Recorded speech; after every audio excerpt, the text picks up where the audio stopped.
ओम नारायण नारायण नारायण नारायण।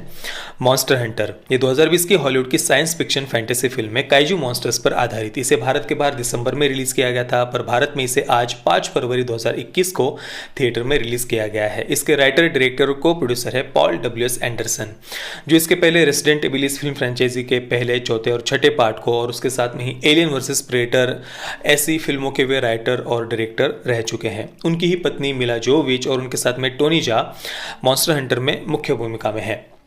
आज दोपहर को ही मैं इस फिल्म का फर्स्ट डे फर्स्ट शो देखकर घर पर आया हूँ और इस फिल्म का तो मैं कहता हूँ रिव्यू करने की भी आवश्यकता नहीं है। अगर आपने इसका ट्रेलर देखा है तो समझ लीजिए कि आपने ये पूरी की पूरी फिल्म देख ली है। जैसा इसके ट्रेलर ने आपको एक्सपीरियंस दिया होगा, सेम एक्सपीरियंस या उससे भी ज़्यादा घटिया एक्सपीरियंस आपको थिएटर में इस फिल्म को देखते समय मिलेगा।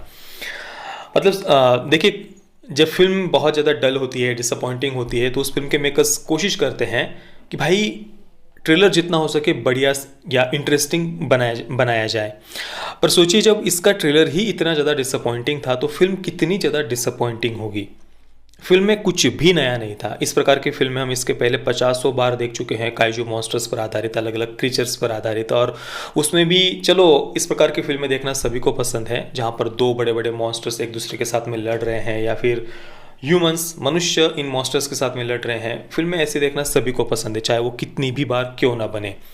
पर ये फिल्म हमें हर तरीके से डिसअपॉइंटिंग करती है, चाहे वो स्टोरी टेलिंग का तरीका हो या इसके कैरेक्टर्स हो या कैरेक्टर डेवलपमेंट हो। कहीं पर भी हम कहानी के साथ में कनेक्ट ही नहीं हो पाते। अगर संक्षेप में इस फिल्म का वर्णन करना हो तो देखिए, पैसिफिक रिम और एलियन फिल्म फ्रेंचाइजी के कुछ कंसेप्ट, जैसे कि चेस बस्टर जो मनुष्य की छाती से बाहर निकलता है फेस अगर उसके मुंह पर लगने के बाद में, इस प्रकार के जो कुछ कंसेप्ट होते हैं। क्वीन एलियन वो अंडे देती है किसी ह्यूमन होस्ट के अंदर, ये जो एलियन फिल्म फ्रेंचाइजी का कंसेप्ट है। उसके साथ में पैसिफिक रिम का जो काइजू मॉन्स्टर्स का कंसेप्ट, ऐसे कुछ फिल्मों को जोड़ तोड़ कर एक खिचड़ी बना दी गई हो तो उसको हम मॉन्स्टर हंटर कह सकते हैं। और उसके साथ में उन मॉन्स्टर्स को हंट करने के लिए एक शिकारी भी है। ऑब्वियसली फिल्म का नाम ही मॉन्स्टर हंटर है। अब फिल्म में दो अलग अलग प्रकार के मॉन्स्टर्स या क्रीचर्स हमें दिखाए हैं। एक का नाम है डायब्लोस, जो एक काइजू मॉन्स्टर है। पैसिफिक रिम में इन काइजूस को समुद्र के अंदर दिखाया गया था। समुद्र के अंदर एक पोर्टल था, उस पोर्टल के थ्रू वो बाहर निकले थे, ऐसा बताया था। पर यहाँ पर ये जो काइजू मॉन्स्टर्स है वो ज़मीन पर ही है। उनका पूरा एक अलग से पैरेलल यूनिवर्स, जिसे न्यू वर्ल्ड फिल्म में कहा गया है, वहाँ पर वो रहते हैं। एक ही ये काइजू मॉन्स्टर हमें दिखाया है डायब्लोस नाम का। शायद उनके पास बजट की कमी होगी, कम से कम बजट में उनको बनानी होगी, शायद इसलिए एक ही बस ये मॉन्स्टर उन्होंने दिखाया है। दूसरी तरफ क्रीचर्स दिखाए हैं, स्पाइडर की तरह वो क्रीचर्स हैं जो केवल रात को बाहर निकलते हैं, धूप में वो बाहर नहीं निकल पाते। उन्होंने अपनी अपनी अलग से ऐसी ज़मीन के अंदर गुफाएं बना कर रखी है जहाँ पर वो कुछ उनका गर्भ कहिए या फिर जो अंडे वगैरह वहाँ पर देते हैं। एक ह्यूमन के अंदर भी उन्होंने कुछ ऐसे क्रीचर्स के अंडे दे दिए हैं, उसकी छाती फाड़कर साइड से बाहर निकलते हैं। जैसे कि मैंने आपको कहा, एलियन फिल्म का एक कंसेप्ट उन्होंने यहाँ पर उसको दिखाया है। उसकी तरह वो लटके हुए वो जो गर्भ कहिए या जो भी है उसके अंदर वो मनुष्य को मारने के बाद लटका कर रखते हैं। कई सारे एलियन फिल्म के कंसेप्ट हमें इसमें देखने को मिलते हैं, पर किसी भी बात को ढंग से फिल्म में डेवलप नहीं किया गया। कहानी में बिल्कुल भी कोई डेप्थ नहीं है। बस ये सब बातें दिखाने के लिए उनको दिखा देनी थी, इस प्रकार से दिखाई है। कहीं पर भी ना कोई बात हमें डरा पाती है, ना ही कुछ हमें फिल्म में कुछ इंटरेस्टिंग लगता है।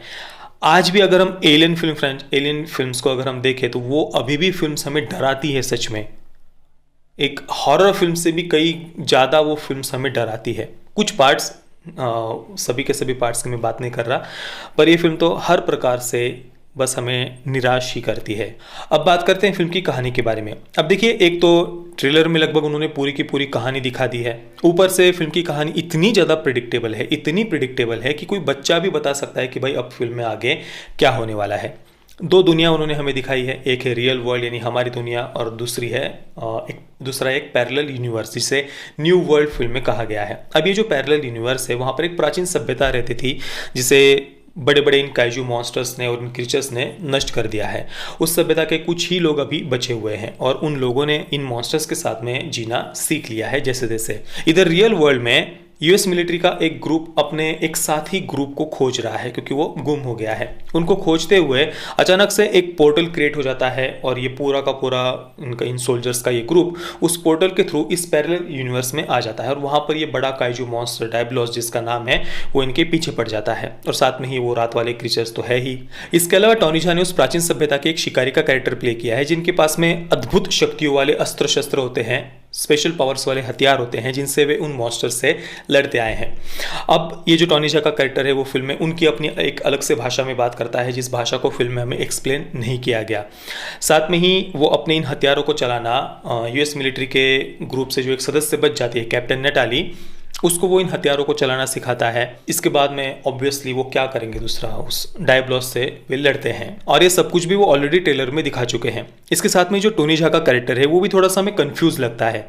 शुरुआत में तो वो ये जो यूएस मिलिट्री के सोल्जर्स का जो ग्रुप है उनको वो सावधान करने की कोशिश करता है कि भाई वो वहाँ से वो एक मॉन्स्टर आ रहा है, सावधान हो जाओ, वो बाण वगैरह चलाकर उनको बचाने की कोशिश करता है।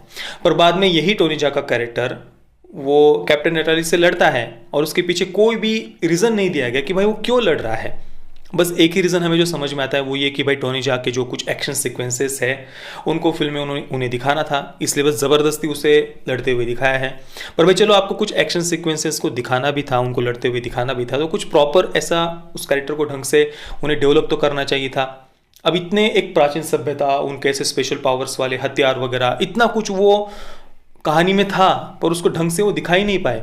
अभी जो टोनी झा का कैरेक्टर कैप्टन नेटाली को इन हथियारों को चलाना सिखाता है, एक महत्वपूर्ण पार्ट, एक ट्रेनिंग जैसे वो देता है इन मॉन्स्टर से लड़ने की, पर उसे बस कुछ चुटकियों में ही उन्होंने उस ट्रेनिंग को भी कंप्लीट कर दिया है। 10-15 सेकंड में तो वो मॉन्स्टर से लड़ना भी सीख जाती है और ज़्यादातर जो पार्ट है फिल्म का, लगभग आधा पार्ट, वो बस एक डायब्लोस उस मॉन्स्टर से और कुछ क्रीचर से वो बस भागने में ही उनका चला जाता है। कुल मिलाकर अगर आपको इसी कंसेप्ट पर आधारित कोई फिल्म देखनी है तो आप एलियन फिल्म फ्रेंचाइजी को देख लीजिए। शायद डिज्नी प्लस हॉटस्टार पर पूरी की पूरी फिल्म सीरीज वो अवेलेबल है और मैंने उस पूरी सीरीज़ का रिव्यू भी किया हुआ है। आप वो वीडियो ज़रूर देखिए, मैंने वहाँ पर इस पूरी सीरीज़ को और उसकी फिलोसॉफी को एक्सप्लेन किया है।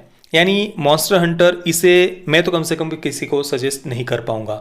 पैसे खर्च करके थिएटर में जाना तो बहुत दूर की बात है, पर घर पर भी जब ये किसी ओटीटी प्लेटफॉर्म पर फ्री में अवेलेबल होगी तो वहाँ पर भी मैं इसे किसी को सजेस्ट नहीं कर पाऊंगा।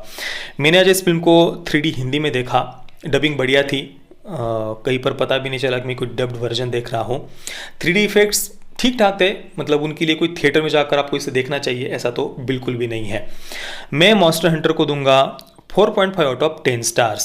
पेरेंटल गाइडेंस की बात करें तो फिल्म में कोई सेक्स नहीं है, न्यूडिटी नहीं है, पर फिल्म में वायलेंस है, तो आपके ऊपर है आप इसे परिवार के साथ में देखना चाहते हैं या नहीं देखना चाहते।